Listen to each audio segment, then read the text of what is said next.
Hey guys, and welcome back to another video. Backrooms Escape Together Journeys and Junctions Part 2 has just officially launched out of the beta channel and on the regular channel for the game.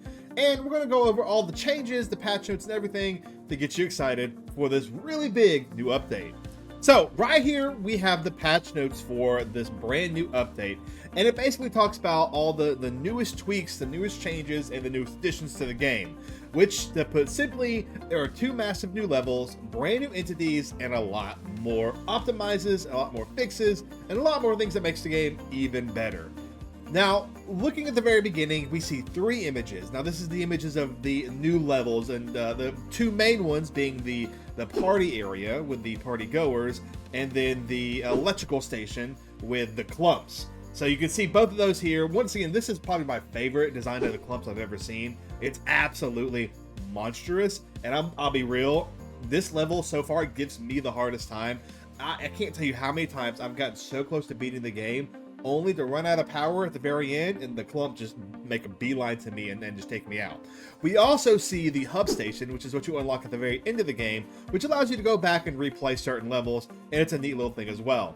So let's look at the changes. So let's look at the major changes. We just talked about the levels. We have level fun, level 3 the electrical station, and the level the hub, which allows you to replay your favorite levels like we mentioned a few seconds ago. They added two new entities, which were the clumps and the party goers.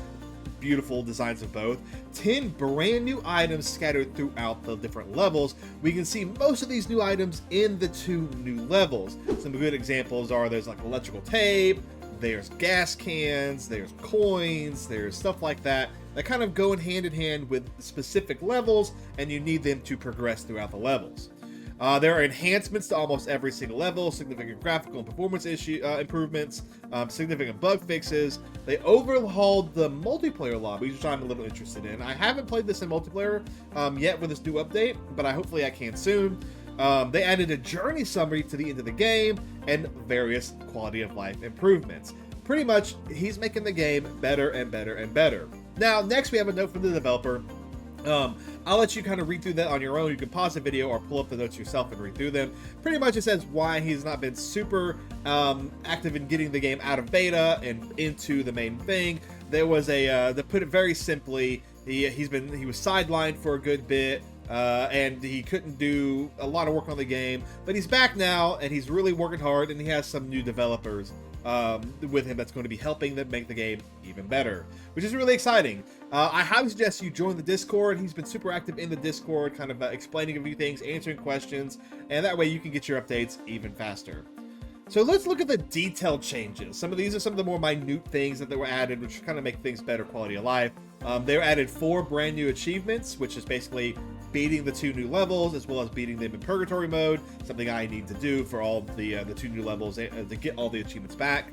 Some more multiplayer stuff that can now help by kicking players, copying lobby code by clicking, showing how many max players are in the lobby UI, all that different stuff. One thing that's been really fixed, which I really like, is the entities no longer will camp certain areas. So it mentions here, it fixed entities camping down players. There was also issues with entities with camp entrances or exits, and making like the ability for you to leave nearly impossible, or which is really, really hard to get anything done. That's been fixed, which is really great. There's a lot of just different like graphical and just visual updates that you can read through, same with audio and things like that.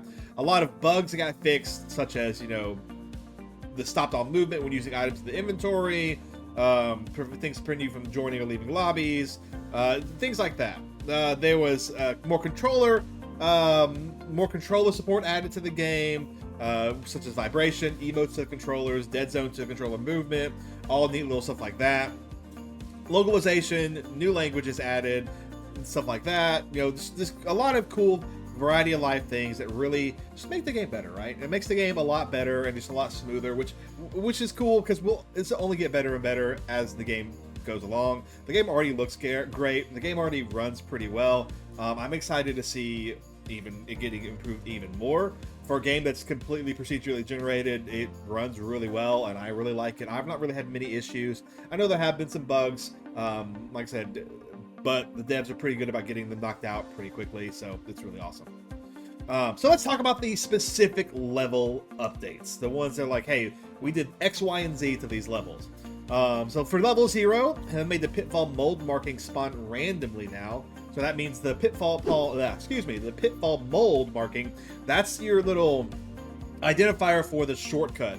Pretty much, if you don't know, if you look at the pitfalls and you see some mold on the ceiling, you can jump into the hole, into the pitfall that the mold is directly above, and you actually drop straight into the sub-level, and you can skip doing any of the kind of tasks you need to do on that level. So you don't have to record anything, you don't have to collect tapes, you can skip the level and head straight to the exit on the sub-level, which is kind of like a speedrunning strat. I tend to always look for this, besides looking for the tapes and recording things. It's just faster that way. They updated the caution tape path look. They fixed the pitfall task not working, fixed the smiler recording task not being working, and then some other optimizations. So pretty much making it to where the level is completable and are easier to complete. Level 1.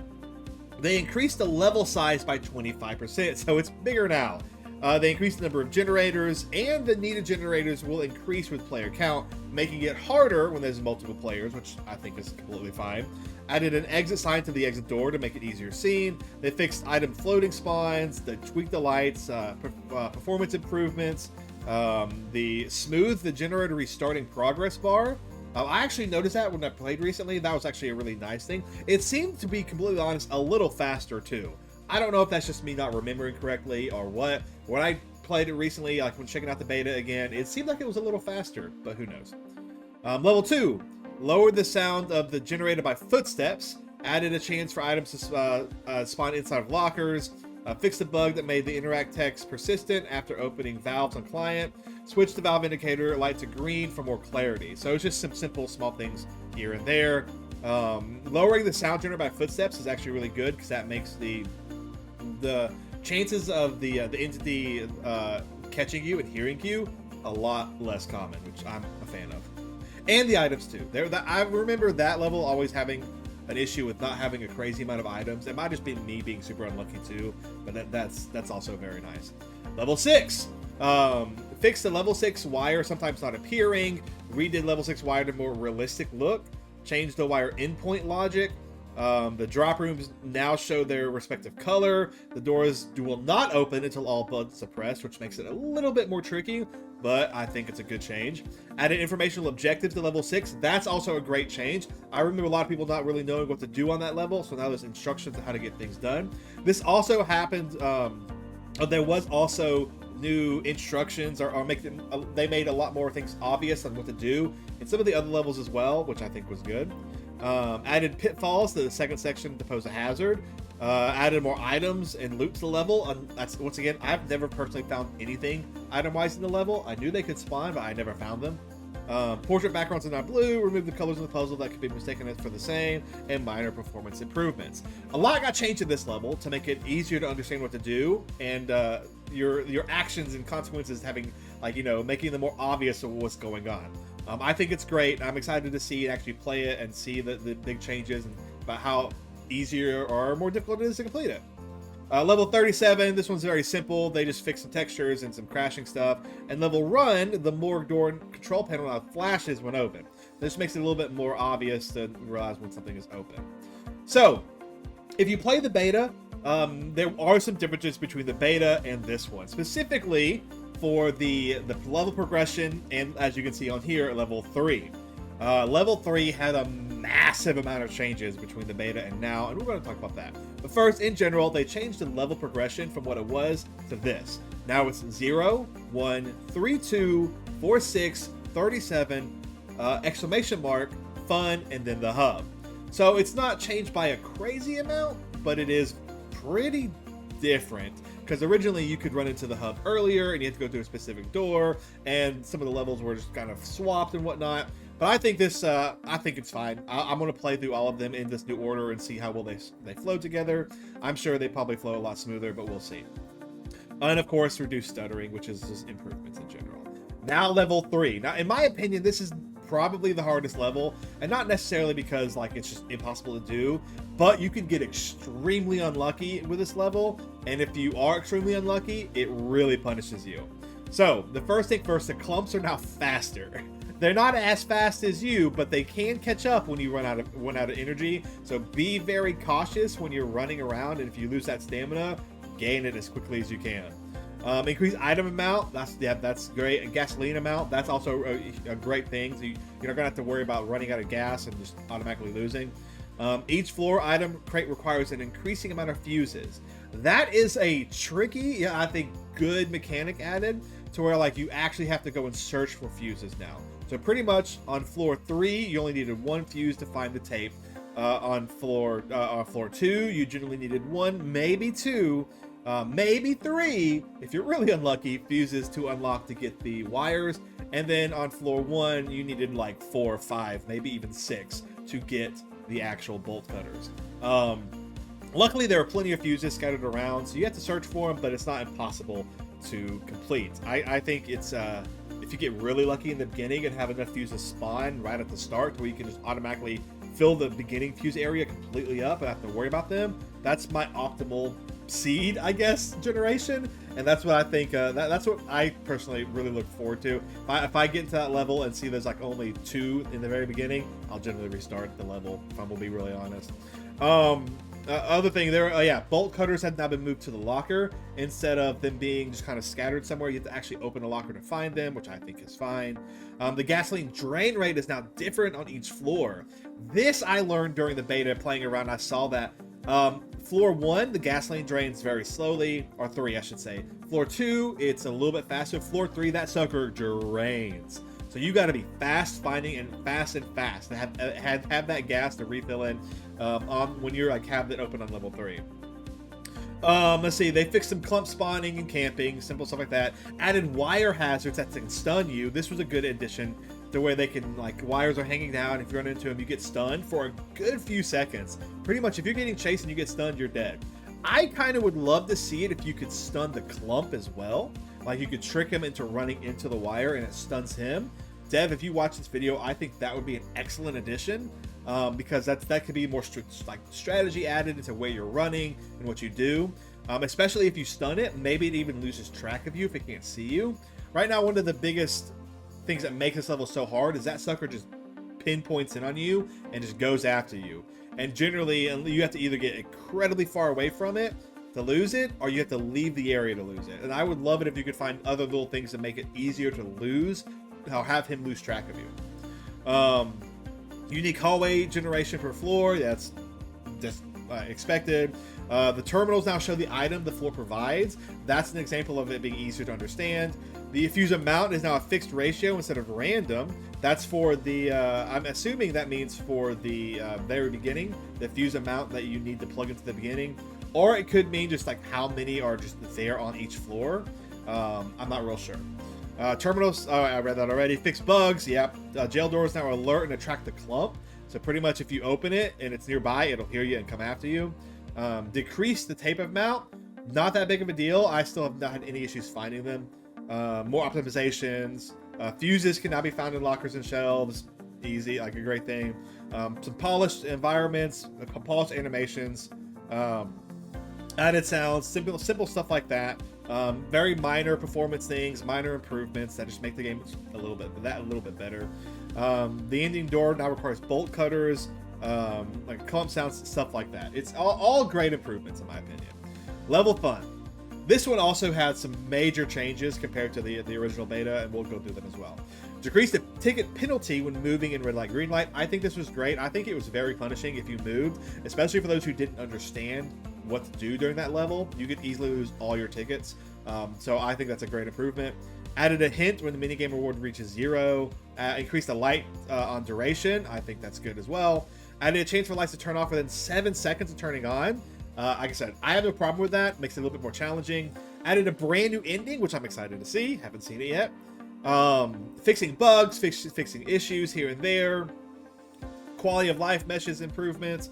There was a small updates to the arcade room, so probably some visual, added new stuff there and there. Added a safe zone to start of the minigame that will not deduce tickets when moving. Another good thing to start with, because when you were first dropped in, you immediately could start losing stuff if you weren't careful. Fix the chance for minigame to deduct tickets from players outside play place. I didn't know this was an issue, but that's a great thing that got fixed. I say I didn't know this because I normally only play by myself, but hopefully that'll change soon. That's my plan. Lights not only turn off in warehouses and parkour play places. That's a fine fix in my opinion. Exit locator now plays for client, so that's easier to find the exit. I know that was tricky for some people. I remember when I was playing a few times, I would just kind of come across the exit by chance and not really hear it. But like I said, it's a good fix. Lights now stay on in the warehouse rooms. The exit locator has a 33% chance to spawn instead of a 100% chance. Random decreased coin cost of larger rooms. That's fine with me. I know some of those rooms are hard as crap to get coins for. Cleaned up the teleportation logic for minor adjustments. Tweaked coin spawn chances. I'm actually a fan of that too. I'd also have a hard time finding certain coins unless I got really lucky in one of the bigger rooms. Optimizations. They're now teleportation holes are now green in play places. Makes it easier to see. Decreased food item spawn chances. That's interesting. But they increase the spawn chances of cupcakes and cookies, which I think matches with the theme of the level to make it more unique to that level. Fix an issue that caused a party goer head to snap. I didn't know about that. That's actually, I kind of want to see that now. Locators having collision. Increase the balloon count. More performance improvements. Decrease the effectiveness of cupcakes and cookies on sanity. And then some more minor fixes. I think all seem fine to me. I didn't know about some of these bugs, to be real honest, but everything sounds like it's a good update as well. I never had a lot of issues with the fun level. I didn't think it was too terribly difficult once you learned the mechanics. I think the thing I had the hardest time with was not failing the jumps. But once you really learned and figured out how to do it, it was pretty easy to do. And now the final thing is the hub. What changed from the hub? Now there's not a lot changing with the hub because there's not a lot in the hub at the moment. But there have been minor visual tweaks. Fix an issue that caused journey summary not to show sometimes. Fix the time calculation on a journey summary, and then minor tweaks as well. So it's very small, minor things here and there. I am curious to see if the little Easter egg is still there. For those of you who don't know, if you go down the hub and just keep going, just keep walking for like a good bit, there's an Easter egg at the very, very end of the hub that you can see. And I have a short on it. I hope it's still there. I'm going to be checking it out soon on stream. Maybe playing with a few people. Maybe playing with a few of you if you have the game. And we're gonna see what we can find. We're gonna see and play each level. We're gonna check out the new optimizations and have a good time doing it. I'll probably make more videos on this if I see the need to, such as like, hey, if things change big enough, I'll make more guides for it. I'll double check. I don't remember if I have all the new items in my items guide video. If I don't, I'll make an updated version of that. But I hope you're excited. This has become one of my favorite Backrooms games, and it just keeps getting better and better. And I'm really excited for all the new levels they're going to keep adding. If you have this game, I would love to play it on stream with you. I want to do a whole stream where we play with chat and everything and just have a good time while doing it. It's a great game. I highly suggest you getting it and checking it out if you don't have it. Other than that, that's going to end this kind of breakdown of the new update. Like I said, be on the lookout for more Backrooms videos, and specifically Backrooms Escape Together videos, and I'll see you in the next one.